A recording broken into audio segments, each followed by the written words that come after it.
வர வர இந்த நாட்டோட தலைவர்கள்லாம் இருக்கிறாங்க இல்லையா, சில நாட்டோட தலைவர்கள் மேல அந்த நாட்டு மக்களுக்கே வந்து துளி கூட கொஞ்சம் கூட மரியாதையே இல்லை. போன பதிவுகளோட வந்து பார்த்தீங்கன்னா, அவங்களோட அதிபர், அதாவது அமெரிக்காவோட அதிபரான ஜோ பைடன் அவர்களே கலாய்க்கிறது. அதுவும் அமெரிக்கால 70% மேல மக்கள் வந்து ஜோ பைடன் அவர்களுக்கு வந்து கொஞ்சம் மனநல சரி இருக்கா, அதாவது பிரெயின்லாம் நல்லா ஃபங்க்ஷன் ஆகுதா அப்படிங்கிற டெஸ்ட்லாம் எடுக்கணும் அப்படிங்கிறத சொல்லிட்டு இருக்கிறாங்க. அது போல இணையத்துல இருக்கு, நீங்க கூகுள்ல தேடி பார்த்தீங்கன்னாலே தெரியும். ஆனா இப்போ வந்து பார்த்தீங்கன்னா அடுத்த ஜோ பைடன் அவர்களா அப்படிங்கிறது போல இந்த பாகிஸ்தான்ல இருக்கிற ஷேபாஸ் ஷெரீப் அவர்கள் புதுசா பிரைம் மினிஸ்டர் எலெக்ட் ஆயிருக்கிறாரு, பதவி ஏத்துக்கிறாரு. ஏற்கும்போது அந்த விக்டரி ஸ்பீச் கொடுப்பாங்க இல்லையா எல்லாரும், அந்த பேச்சு கொடுக்கும்போது ஆப்போசிஷன் லீடர்னு அவரே சொல்லியிருக்கிறாராம். அதனால பாகிஸ்தான்ல வந்து இவர் என்ன அடுத்த ஜோ பைடன் அவர்களா அப்படிங்கிறது போல கேட்டுக்கிறாங்க. நம்ம என்னங்க தனியா சொல்றது, அவங்களே பயங்கரமா ஓட்டிக்கிறாங்க. பாகிஸ்தான்ல இதான் ட்ரெண்டிங்கா இருக்குது. மக்கள்லாம் அதாவது ஒரு விஷயம் உண்மையா புரிஞ்சுக்கணுங்க, அவர் வந்து ஆப்போசிஷன் லீடர் தான். உண்மையாலுமே ஜெயிச்சது யாருன்னு அவருக்கும் தெரிஞ்சிருக்கு, மக்களுக்கும் தெரிஞ்சிருக்கு. அதனாலதான் பதவி ஏற்கும் போது பொய் சொல்லக்கூடாதுன்னு சொல்லுவாங்க இல்லையா, அதனால வந்து நியாயமா பேசிக்கிறார் அப்படின்னு சிலர் சொல்றாங்க. உங்களோட கருத்துக்கள் என்ன அப்படிங்கறது கமெண்ட் செக்ஷன்ல சொல்லுங்க. அது மட்டும் இல்லாம இந்த பத்திரிகையாளர்கள்லாம் இருக்கிறாங்களங்க, அதுவும் குறிப்பா இந்த ஜெர்மன் பத்திரிகையாளர் இந்த பிரெட் செஞ்சது ஐ எம் ரியலி அப்செட்டுங்க. ஏன்னா ஒரு தலைவர் இருக்கிறாரு, அது போரிஸ் பிஸ்டோரியஸ் அவர்கள், ஜெர்மனோட டிஃபென்ஸ் மினிஸ்டர் அவர்கள் ஒரு பாஸ்வேர்டு வச்சுக்கிறாரு. அவர் இந்த பாஸ்வேர்டு தான் வச்சிருந்தாரு, அதனாலதான் ஹேக் பண்ணி ரஷ்யா வந்து எடுத்துட்டாங்க டேட்டாவை அப்படிங்கிறது போல. இப்படிங்களாங்க பப்ளிக்கா ஒரு டிஃபென்ஸ் மினிஸ்டர் அவர்கள் வச்சுக்கிற பாஸ்வேர்டு வெளியே சொல்றது, அவர் எவ்வளவு கஷ்டப்பட்டு மூளையெல்லாம் கசக்கி புழிஞ்சு ஒரு பாஸ்வேர்டு வச்சிருப்பாரு. இப்ப அந்த பாஸ்வேர்டு நீங்க பாட்டுக்கு டப்புன்னு சொல்லிட்டீங்க அப்படின்னா, இப்ப அவர் பாஸ்வேர்டு மாத்தும் போது அடுத்த பாஸ்வேர்டு என்ன வைப்பாரு அப்படிங்கிறது தெரிஞ்சுக்கிறதுக்கான வாய்ப்பு இருக்குல்லங்க. இப்படியெல்லாம் ஏங்க செய்றீங்க அப்படிங்கிறது போல வெறுப்பா இருக்கு. ஏன்னா ஒரு பாஸ்வேர்டு வைக்கிறதுங்கிறது சாமானியப்பட்ட விஷயமே இல்லை, எவ்வளவு கஷ்டமான விஷயம். நம்ம ஒரு பாஸ்வேர்டு போட்டோம்னா அதை மனப்பாடம் பண்ணிக்கிறது எவ்வளவு கஷ்டம். மெமரியில வச்சு அதை திருப்பி திருப்பி யாருக்கு தெரியாம பாத்துக்கிறது. இப்படியாங்க ஓப்பனா சொல்லுவீங்க அப்படிங்கிறது போல இருக்கு. அப்படி என்னப்பா ஒரு பாஸ்வேர்டு வச்சுட்டாரு அப்படிங்கிறது போல கேட்டீங்கன்னா 1 2 3 4 எவ்வளவு கஷ்டமான பாஸ்வேர்டு. இந்த உலகத்திலேயே யாராலும் யூகிக்க முடியாத ஒரு பாஸ்வேர்டு அவர் வச்சுக்கிறாரு. இப்ப இந்த பாஸ்வேர்டு சொல்லிட்டா அடுத்த பாஸ்வேர்டு என்னங்க 5 6 7 8 அப்படிங்கிறது போல அவங்க ஹேக்கர்ஸ்ல வந்து ஹேக் பண்ணிருவாங்களே ஈஸியா இல்லையா. அப்புறம் ஜெர்மனியில் இருக்கிற குழந்தை கூட ஹேக்கரா மாறிடு, இப்படி யூகிச்சு பாஸ்வேர்டு போட்டுறாங்க. அப்படி இல்லை என்ன 11 12 13 14 அப்படிங்கிறது போல கேள்வியெல்லாம் வருது இல்லையா.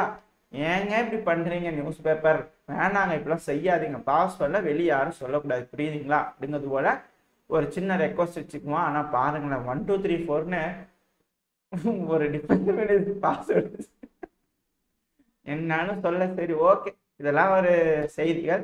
இப்போ உண்மையான செய்திகளுக்குள்ள போயிடலாம். யாருங்க சொன்னா உங்களுக்கு, நீங்க வந்து பாத்தீங்களா, நீங்க கேட்டீங்களா, ஃபர்ஸ்ட் யார் சொன்னா உங்களுக்கு இதெல்லாம் ஃபால்ஸ் ஃபேப்ரிகேட்டட், இதெல்லாம் பொலிட்டிக்கல் மோட்டிவேட்டட் அப்படிங்கிறது போல இரு நாடுகள் வந்து கொந்தளிச்சுக்கிறாங்க. யார் யாருன்னு கேட்டீங்கன்னா சூடான் அப்புறம் ஈரான். ஏன்னா இந்த பிரச்சனையை பொறுத்த வரைக்கும் சூடான்ல அண்ணன் தம்பி பிரச்சனை. இந்த அண்ணனுக்கு வந்து மேற்கு சப்போர்ட், தம்பிக்கு வந்து கிழக்கு சப்போர்ட்டை தான் புரிஞ்சுக்குவீங்கன்னு நினைக்கிறேன் ரெண்டு சைடு. இப்படி இருக்கும்போது வந்து மேற்கு ஆதரவு கொடுக்குற இடத்துல போய் ஈரான் வந்து ஏதாவது பேசுவாங்களா, நான் வந்து உங்களுக்கு ட்ரோன் தாரேன், அதை கொண்டு போய் தம்பி அடிங்க. கிழக்குங்கிறது வந்து பார்த்தீங்கன்னா ஈரானோட நட்பா இருக்கு. எப்படி இருக்கும்போது எப்படிங்க அதெல்லாம் சரி வராது அப்படின்னு யோசிச்சுட்டு இருந்தேன். பட் ஆனால் இவங்க சொல்றதுபடியே வந்து பார்த்தீங்கன்னா ஈரான் தரப்பு வந்து மறுத்துருக்காங்க. இது வந்து பொலிட்டிக்கலி மோட்டிவேட்டடா இருக்கும், சும்மா உளறிட்டு இருக்கிறாங்க அப்படிங்கிறது போல ஈரான் தரப்புல. சூடான் தரப்புல இதெல்லாம் சும்மாங்க ஃபால்ஸ் ஃபேப்ரிகேட்டடுங்க, அப்படிலாம் நீட்டி யாரும் வந்து கேட்கல அப்படிங்கிறது போல சூடான் தரப்பு சொல்லிக்கிறாங்க. ஆனா இதுல ஒரு விஷயம் தெரிய வருது, இவங்க ரெண்டு பேரும் இதை சொல்லலை, ஆனா ஐடியா கொடுக்குறாங்களோ ஒரு வேலை ஈரானுக்கு அப்படிங்கிறது போல ஒரு எண்ணம் வருது. ஏன்னா இப்ப சூடான்ல கண்டிஷன் வந்து கொஞ்சம் மோசமா இருக்குது. அண்ணன் தம்பிக்குள்ள தம்பி வந்து கொஞ்சம் 10 அடி 5 அடி பாயிற மாதிரி தெரியுது. எங்க சூடான்ல வந்து சூழ்நிலை சரியில்லை, ஈரானு நீ வேணா போர்ட் வச்சுக்கோங்க, மேற்கு வேண்டாம் நீங்க வேணா வந்து வச்சுக்கோங்க, பேச்சுவார்த்தை நடத்தலாம், இங்க என்ன ஏதுன்றது பார்த்து பேசிட்டு முடிவு பண்ணி இங்க கொஞ்சம் சீஸ்ஃபயர் மாதிரி போட்டுக்கலாமா அப்படிங்கிறதோட ஒரு எண்ணத்தை உருவாக்குறதுக்கு வேண்டி, ஒரு ஐடியா கொடுக்கறதுக்கு வேண்டி இது போல மேற்குல இருக்கக்கூடிய மீடியாக்கள் வந்து ஒரு ஆர்டிக்கல் போட்டிருப்பாங்க அப்படிங்கிறதோட சொல்லப்பட்டு வருது. இதை நான் உங்க ஐடியா கொடுத்துறேன், இது என்ன ஏதுங்கிறது பார்த்து எது சரியா இருக்கும்னு நீங்களே முடிவெடுத்து கமெண்ட் செக்ஷன் சொல்லுங்க. இப்ப அடுத்து வந்து பாத்தீங்கன்னா திமித்ரி மெத்வதேவ் அவர்கள் ரஷ்யாவோட முன்னாள் அதிபராக இருந்தவர். இவர் வந்து இப்ப இந்த யூத் டேவா இதுல வந்து பாத்தீங்கன்னா பேசிக்கிறாரு. பின்னாடி ஒரு மேப் லோட் ஆயிருக்கு, அதை வந்து காமிச்சு பிரதானமா பேசிக்கிறாரு. இது வரைக்கும் மிலிட்டரி ஆபரேஷன் நடக்கும் அப்படின்னு இருக்கிறாரு. இதெல்லாம் ஓகே. இந்த மேப் இப்பதான் ரிலீஸ் பண்ணதான்னு கேட்டீங்கன்னா கிடையாது. 2022லயே திமித்ரி மெத்வதேவ் அவர்கள் அவரோட என்ன சொல்றது ட்விட்டர் பதில வந்து போட்டுக்கிறாரு, முன்னாடியே போட்டுக்கிறாரு.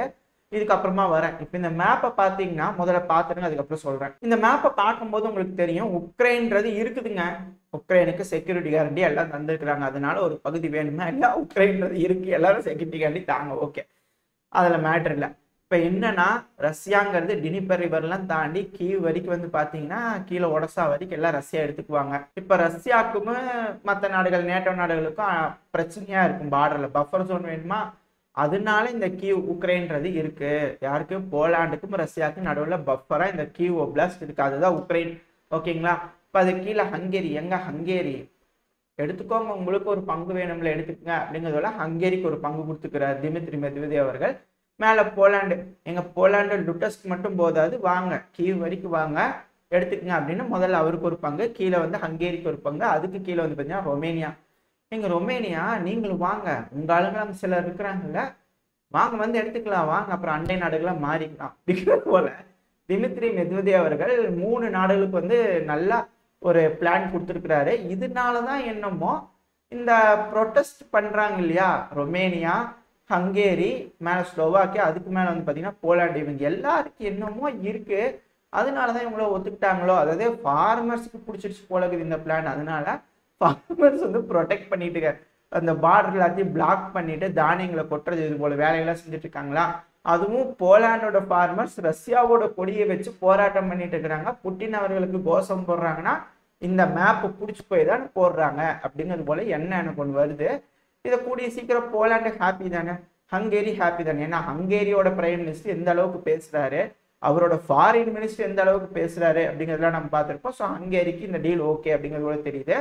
ரொமேனியா வந்து பாத்தீங்கன்னா அங்க போய் 2-3 ட்ரோன் விழுந்தது ரஷ்யாவோடது. அப்ப அவங்க என்ன சொன்னாங்க, ரஷ்யா வேணும்னு நீங்க இன்டென்ஷனலா பண்ணலீங்க, அது யதார்த்தமா வந்து விழுந்துருச்சு அப்படின்னாங்களா. இதுல இருந்தே கன்ஃபார்ம் பண்ணிக்கலாம். ஸோ இவங்க எல்லாரும் வந்து ஒரு அசம்பிள் ஆகிருக்கிறாங்க, எதுக்கோ பின்னாடி ஏதோ பேச்சுவார்த்தை போயிருக்கு அப்படிங்கிறது புரிஞ்சுக்க முடியுது. புட்டின் அவர்களாவது பரவாயில்ல, டினிப்பர் ரிவர் வரைக்கும் கேட்டாரு, இவர் பாத்தீங்களா எங்க வரைக்கும் கோடு ஒட்டுக்கிறாருன்னு. இதனாலதான் சொல்லிக்கிறாங்க திமித்ரி மெத்வதேவ் அவர்கள் கொஞ்சம் ரிஸ்கான பர்சன் அப்படிங்கிறது போல. புரியுதுங்க, நல்லா புரியுது, புரிஞ்சுக்க முடியுது. இப்போ வந்து அடி வாங்கிறது யாரா இருக்கிறாங்கன்னா ஜெர்மனி, பிரான்ஸ், யூகே அப்படிங்கிறது போல தான் இருக்கு. அதனாலதான் இவங்க கொந்தளிக்கிறாங்க அப்படிங்கிறது தெரியுது. அது மட்டும் இல்லை, இப்போ ஜெர்மனி வந்து பார்த்தீங்கன்னா சமீப காலமாக கொஞ்சம் நல்ல பையனாட நடந்துக்கிற மாதிரி இருக்குதா. காரணம் என்ன, எங்க ரஷ்யா அந்த பைப் லைன் கொஞ்சம் உடஞ்சிருச்சு, நடந்து முடிஞ்சிருச்சு, ஓகேங்களா, கொஞ்சம் ஒட்டு மட்டும் போட்டு கொடுத்துட்டீங்கன்னா சமாதானம் ஆயிடலாம் அப்படிங்கிறதோட ஏதாவது டிஸ்கஷன் போயிருக்குமா என்னமோ, அதுக்கு ஏதாவது நடந்திருக்கும். சரி இப்போ ஒட்டு தானே போட்டு கொடுக்குறோம் போதுமா அப்படின்னா ஜெர்மனிக்கு என்ன கேஸ் வந்துடும், பிரச்சனை இல்லை, ஃபேக்டரி வாட்டுக்கு நடக்க ஆரம்பிக்க எந்த ப்ராப்ளம். இப்போ அடி வாங்கினது யாரு, யூகே கூட அந்த அளவுக்கு இல்லைன்னு நினைக்கிறேன். ஏன்னா ஆயுதங்கள் மட்டும் தான் கொடுத்துக்கிறாங்க. பிரான்ஸுக்கு எவ்வளோ பகுதிகள் போயிடுச்சு, இந்த ஆப்பிரிக்காலலாம் அவங்களோட டாமினன்ஸே போயிடுச்சு இல்லையா. அதனால பயங்கர அடி வாங்கினது பிரான்ஸ், அதனாலதான் அவங்க குதிக்கிறாங்க அப்படிங்கிறது போல சில அண்ணன் சொல்லிட்டு இருக்கிறாங்க. இதெல்லாம் வச்சு ஆராய்ஞ்சு பார்த்து இதையும் உங்ககிட்டயே கொடுத்தானே, பிரான்ஸ் கோவப்படுறது நியாயமா நியாயம் இல்லையா, யூகேக்கு என்ன இழப்புங்க, ஜெர்மனிக்கு ஓகேவா இல்லையா, இதை பத்தி நீங்க என்ன நினைக்கிறீங்க அப்படிங்கறத கமெண்ட் செக்ஷன்ல சொல்லுங்க. இது நடந்துருச்சு அப்படின்னா பிரச்சனையே இருக்காது இதுக்கு மேல அப்படிங்கிறத சொல்றாங்க. இந்த மேற்கு பக்கத்துல, இந்த மேல இருக்கக்கூடிய ஈரோப் பக்கத்துல அப்படிங்கிறத சொல்லப்பட்டு வருது. ஹங்கேரி சொல்லிட்டாங்க இந்த லூசர்ஸ் கேம்புங்க, ரஷ்யா தான் ஜெயிச்சிருக்கிறாங்க அப்படிங்கிறது போல. அந்த இடத்துக்கு இப்போ ஹங்கேரி அப்படின்னா அவங்க ஜாலி தானே, அவங்க ஜெயிச்சிட்டாங்கன்னு தானே அர்த்தம். போலாண்டு ஜெயிச்சாச்சு, ஹங்கேரி ஜெயிச்சாச்சு, கீழே ரொமேனியாவும் ஜெயிச்சுக்கிறாங்க, ரஷ்யாவும் ஜெயிச்சுக்கிறாங்க. இது வந்து வின் வின் சுச்சுவேஷன். அதனால இதை பத்தி உங்களோட கருத்துக்கள் என்ன அப்படிங்கிறது கமெண்ட் செக்ஷன் சொல்லுங்க.